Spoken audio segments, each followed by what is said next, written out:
Mən demirəm qadın təhsil almasın, ictimai iş görməsin, ya çalışmasın, onlar olsun.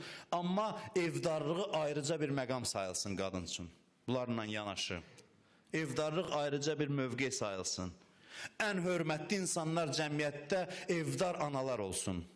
Bunu mən şişirtmək üçün demirəm. Ailə o qədər önəmlidir ki, ailənin önəmini, əhəmiyyətini başa düşsək, evdarlığın da dəyərini bilərik ki, nə qədər hörmətə layiqdir.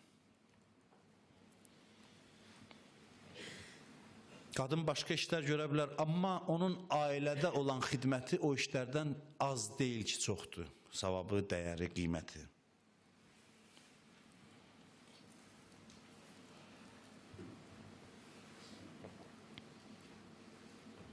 Necə ibadətlər biz yerinə yetiririk, hərəmiz bir qədər savab qazanırıq da, hamımızın dərəcəmiz eyni deyil. Ailə də belədir, savab məkanıdır. Kim nə